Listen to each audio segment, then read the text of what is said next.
On the night of October 23rd, 2012, the life of the Malone family would never be the same because their sister and daughter, Honey Malone, was taken from them by gunshots.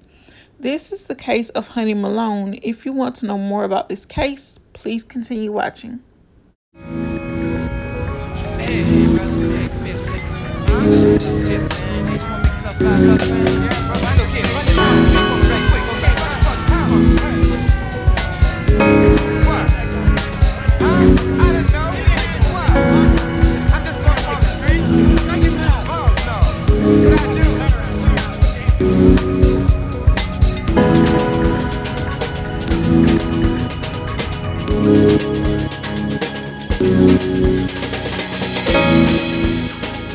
You are watching Roll a Mile in My Shoes TV.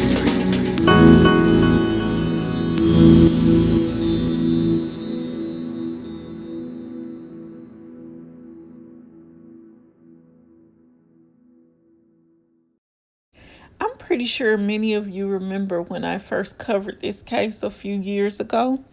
And to this day, it still bothers me because although there are updates, it seems that there's still no resolution or closure to the case. Because one of the suspects that was arrested back then, he is not willing to talk to the family, but he was willing to send an email to say what he felt like he had to say.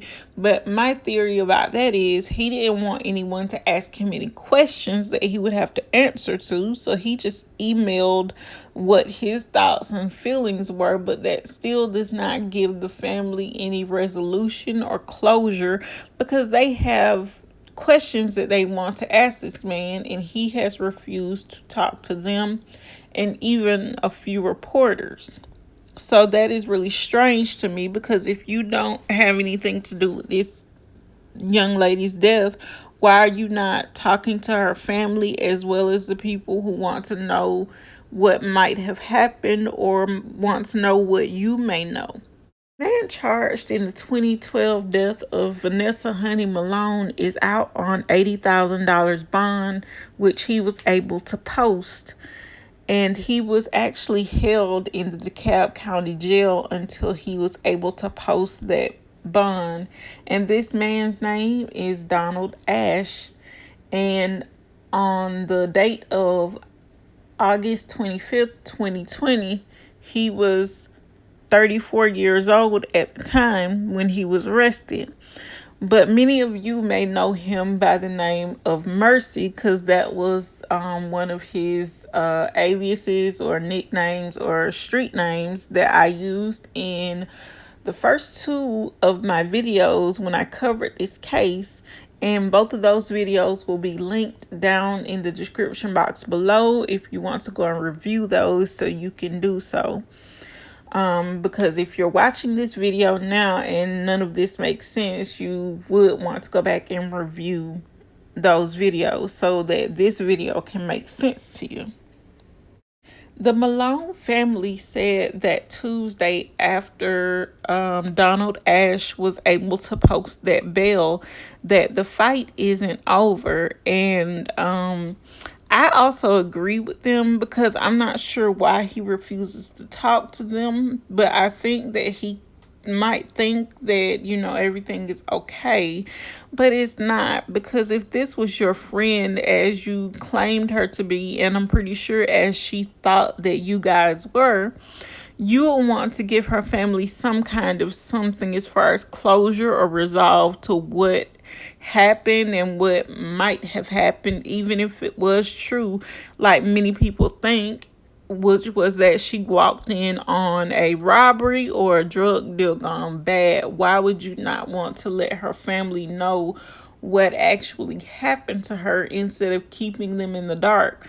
Because one thing that I've always learned throughout my life, what is done in the dark will come to the light. So, sir, even though you think that you've gotten away with this or whatever your thoughts may be on this, you're going to have to tell the truth eventually, one way or the other.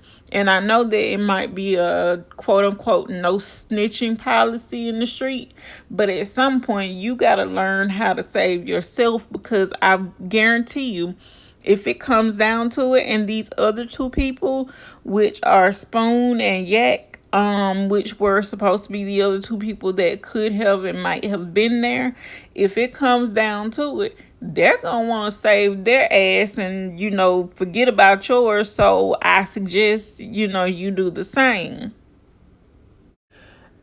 Honey Malone's mother made a post on Facebook a while after this happened, and she said, "I miss my baby girl, and she definitely deserves justice." This was written by her mother, Flora Malone, and I'm a part of that Facebook group, which is Justice for Honey.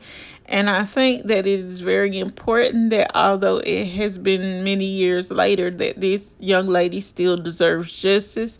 And like I said before, her family does deserve closure or resolve to what happened to her and why someone would want to kill her. Now, I just think that, it is so sad that this man was found hiding at his mother's house in Stone Mountain, Georgia, and yet and still he gets to post bond after he is arrested.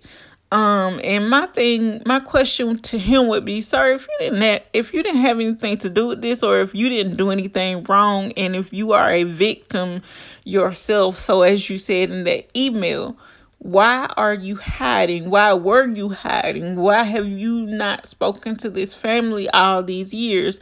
Now, I understand some people might say, well, he doesn't want to speak to the family just in case, they twist his words or something is misunderstood. Well, if that's the case, get your lawyer, because I'm pretty sure you have one.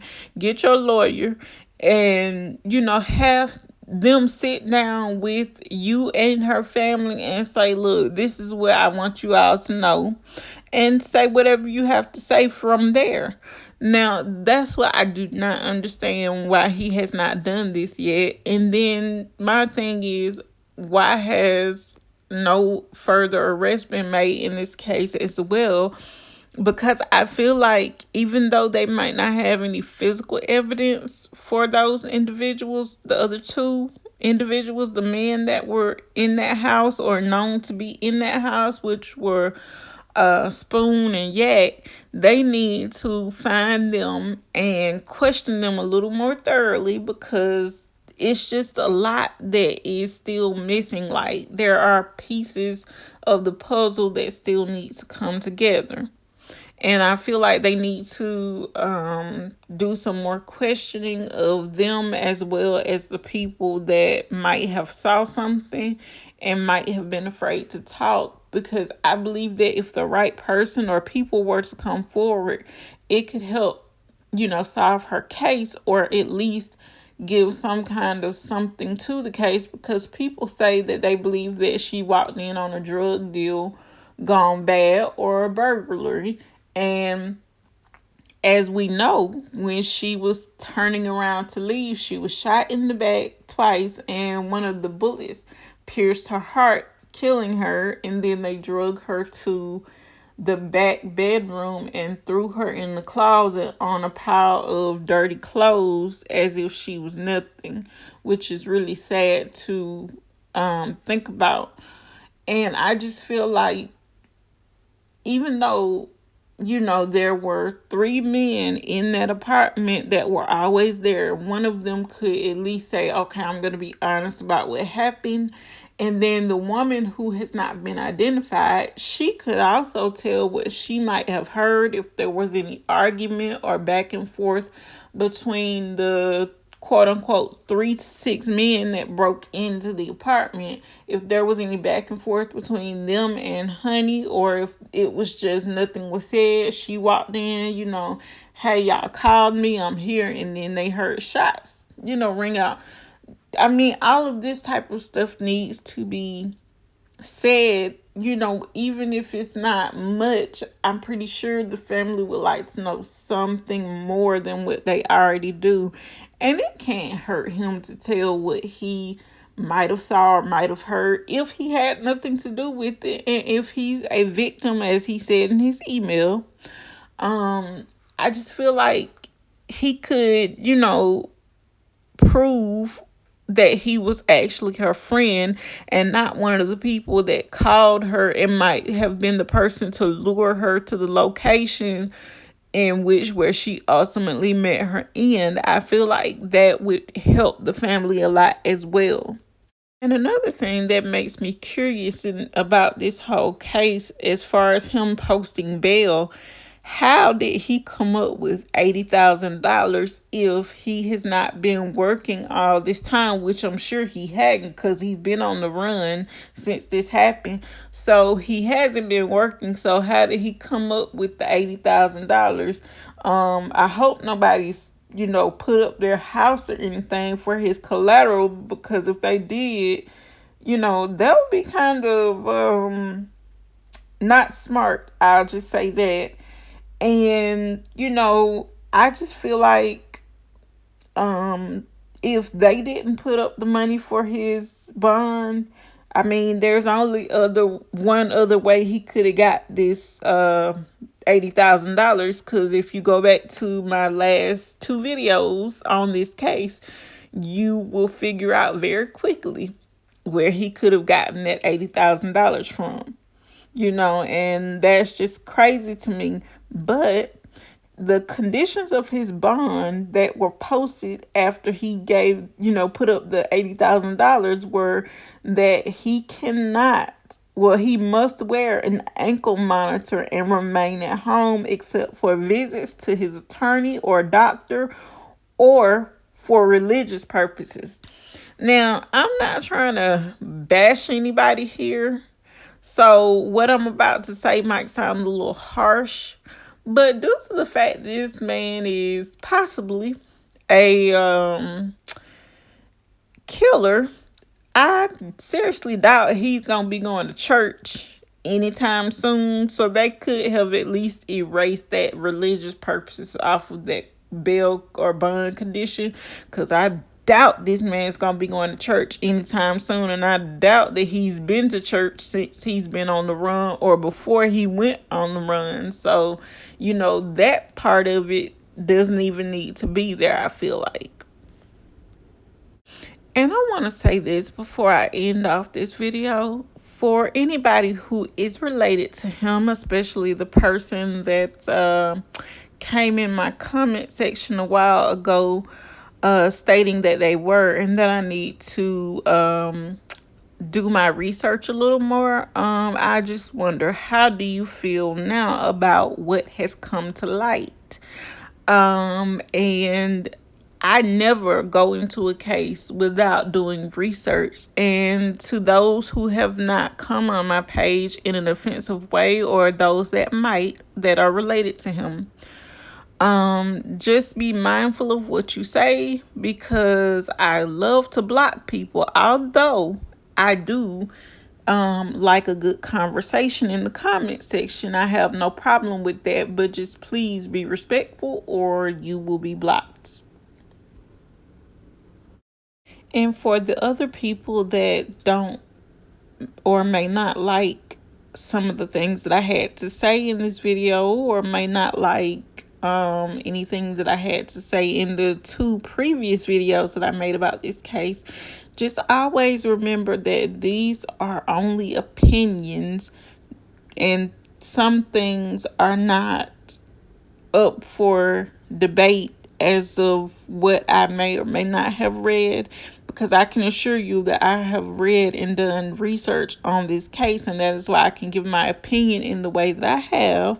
So some of this stuff is not up for debate to me speaking my opinion. And please remember that there is always an option to either watch and comment or not watch my videos at all. But for those who are going to come in the comment section respectful, I do appreciate that, and I always value that. But if you guys like this video, please don't forget to like, share, comment, and subscribe. And I'll see you on the next one.